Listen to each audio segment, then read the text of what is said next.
Hi, our paper studies how to explain to people why a visualization is bad and they should change it. Look at this chart. What do you see at the first glance? Do you see a downward trend? Most people do. What you may not see is the days are not in chronological order. By comparing with the corrected chart and a close-up on the x-axis, this explains the problem with the original chart that gives a false impression. Let's see one more example. This chart is about climbs, and the chart may suggest a climb decline in the recent years. But if you look closely, the last two data points are not years but months. See the circle? They are not measuring the whole year like the others do. The climb decline is an illusion. An explanation can be as simple as a circle to guide our attention to the problematic region and instantly see the issue. This chart is clearly labeled, and it shouldn't cause any misunderstanding, is it? Instead of comparing 101 million to 108 million, splitting the bars with boxes, it reduces the problem to 1 versus 5 boxes. Visual aids like this one can help to explain how exaggerated it is with a hidden truncated axis.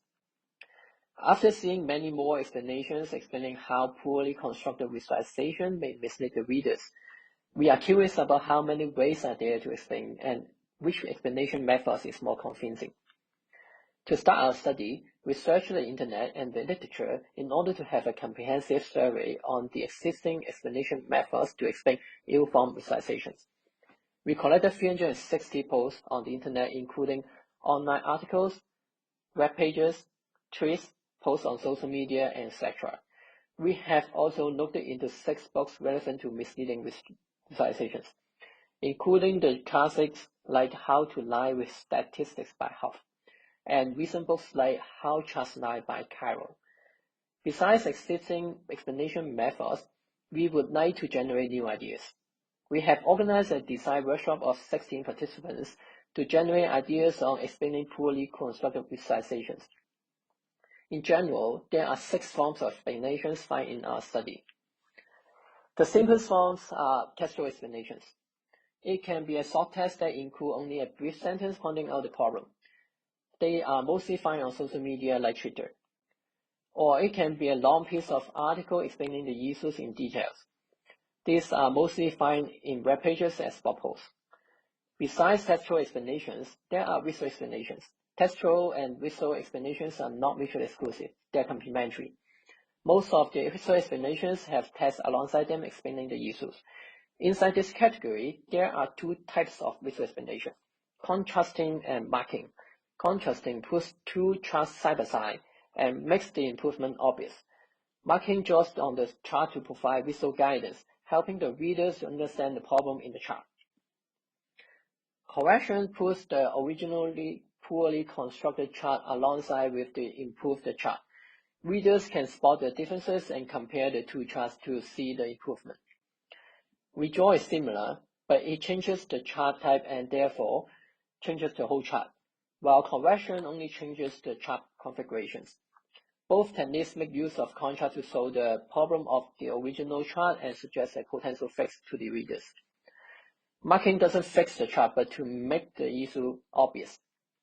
Highlighting guides the attention to the problematic area of the chart.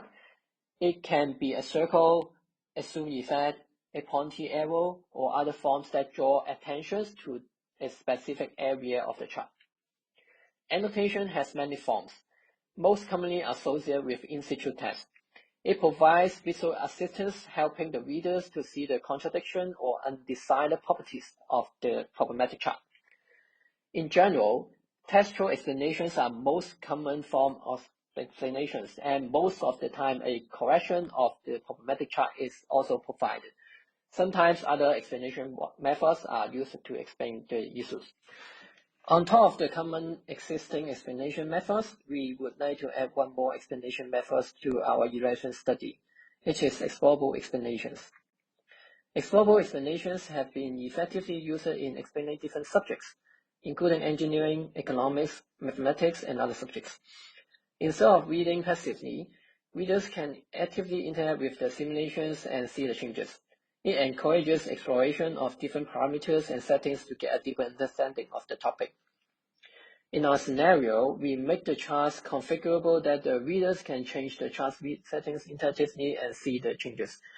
These interactions are implemented as interactive widgets like sliders and radio buttons to control the chart parameters like tilting angles of 3D pie charts.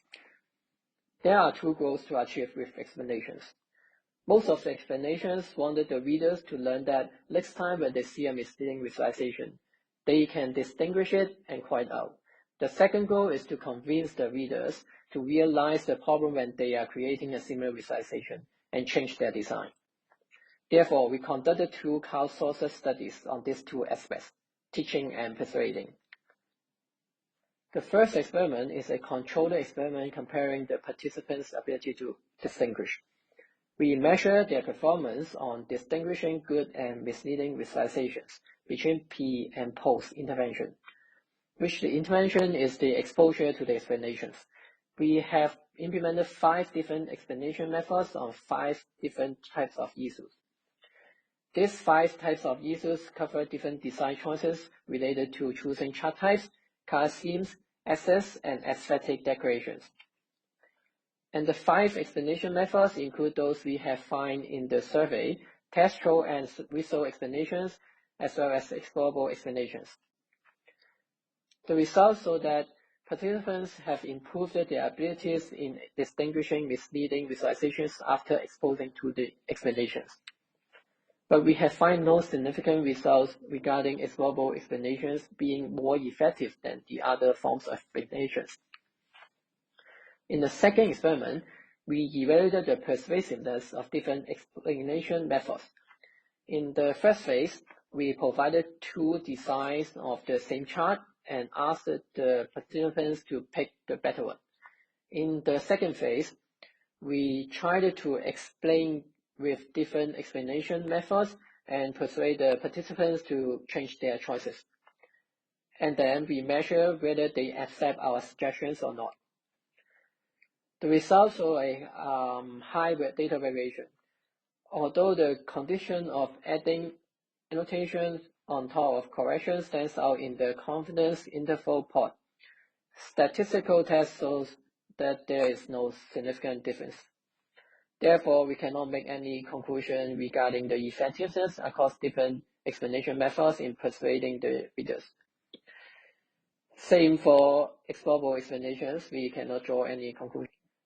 What we may find in this study is that the acceptance rate is significantly lower for removing rainbow colors or 3D effects from the charts, while it is more acceptable to fix the truncated axis. From the participants' replies, instead of accuracies, they prefer the high contrast of rainbow colors or the aesthetic decoration of 3D effects. In both experiments, we find no significant differences across different explanation methods on neither teaching effectiveness nor persuasiveness. From the examples I have shown you in the beginning, our intuition tells us that adding visual aids helps understanding the issues. However, it remains an open question to us that is it enough to just use textual explanation?